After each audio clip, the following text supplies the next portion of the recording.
Yeah, I mean, it was a decent little throw. I mean, yeah, I'd say the audience, I think, give it a lot more love than it deserved, but it just seemed that that film, at that time, people needed a release, and it really delivered that release. And I mean, you're talking about the BBFC and getting certified 18. I mean, there's a few instances. I mean, I do agree with that. There's a few instances where you do see hammers swung at heads, at limbs, but you never see any blood. There's no contact, man. No, yeah, well, there's no contact. Yeah. And it's just sort of like, I do agree. It's a very, very weak 18. I can see it. If it goes through BBFC again before DVD release, I can see it getting a 15. I think it being at Frightfest and how 18s just seem to get a little bit more love. Yeah. I think that's why it's an 18. But it was solid. I haven't seen any of these. Johannes. Yeah, Johannes Roberts. Roberts. I haven't seen any of his film before. It was slickly made. I mean, we talk about the style of it as well. I felt that, like, in the first, say, 20 minutes, you have a lot of style. You have a lot of close-ups. You have a lot of sort of like half faces in shots, and it very, very, very stylized. And I think when the film kicked into the second act and into the actual main part of the story, that sort of filmmaking seemed to slide out. But as in when you got to the finale, it seemed to slide back in. Which I thought was interesting. I don't know if that was meant or it was intended by the director, but it was interesting to see the style sort of hit a plateau, then just sort of wheel down and hit a plateau again and go back down. I mean, I thought the ending was fantastic. It left an ambiguous, dark ending, and I do love a nice dark ending. And I thought It was solid. It was very, very solid. When he was talking about his influences, like noting John Carpenter. John Carpenter's kind of nihilistic, ambiguous endings. It's very much on that tip, isn't it? And you mentioned Stephen King as well, and you can see a tiny bit of Stephen King there as well, but not a lot really. Yeah, I couldn't really pick up any Stephen King. I remember, like, when we were watching, I was about halfway through, those names that he mentioned did sort of ring in my ears, and the Argento you can hear in the score and stuff like that, and the Carpenter you can feel, but yeah, I couldn't see any Stephen King in it. One thing I did like, actually, which he mentioned later on in the Q&A, was that he didn't want to labour too much on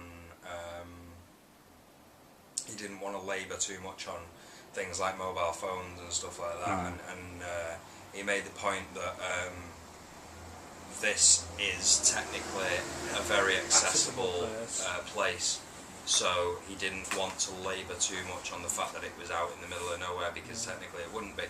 And I thought about that afterwards, and I was like, yeah, it didn't mess with that stuff too much. It was just things were happening. They were happening quick.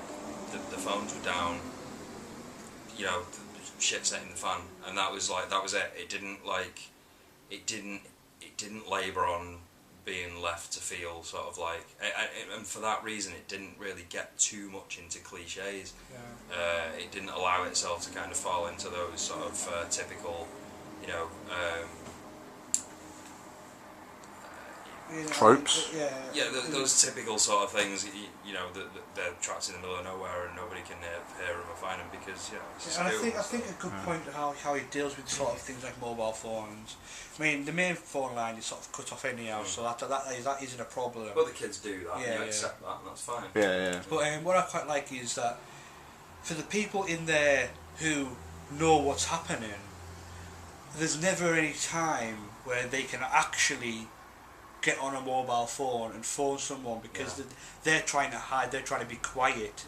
So there's actually no point in that film where they would feel safe to get a mobile phone out and say, get this. That's an efficient way of dealing with that problem as well. I mean, as well as one of the characters gets the phone taken off her. There you go. That easy piece of plot work there, and it amps it up and gives it a reason for. Or even his his behaviour. with the police, where he kind of... I mean, there are instances when people do use mobile phones, but each instance is dealt with in a specific way. Yeah. So yeah, he used a mobile phone to call the police, and it's like, oh, Mr. Such and Such, well, we've had a lot of problems with you recently because... And it wasn't just like, well, we've had a lot of problems with you because of this, that and the other. It's like, we've already seen what he's become and who he is and how he is. So it's no surprise to know that the police are already a bit wary of him. So that was fine. Like, I thought that worked quite well. One thing it did do is... I say that it stayed away from cliches. There's one thing that I hate in horror movies, one thing I always pick up in horror movies, and I hope, Simeon, you're not watching this because you did it in Splintered, but when newspaper clippings are used to tell a whole chunk of story. Oh, okay. Like, it's such a lazy thing to do. I just hate that, and it did that, so, there was the odd cliche in there, or the odd little sort of... but that's just one of those little things that bugs me, personally. I'm sure it won't bug everybody, but could have done without that. Really. Yeah. Should we go to Red Hill? Actually, this battery's going to die soon. Should we do Red Hill tomorrow? Yeah, is that alright? No problem. Okay, well, I'll just say two more things. One, I far preferred this film from Eden Lake because it didn't demonise kids completely. With Eden Lake, it's pretty much saying that, hello, I don't know if you can see me or not, that all kids are little shits. And even though there's a specific reason in Eden Lake, it was like every single kid in that film was a little shit. Whereas in F, kids are being shits.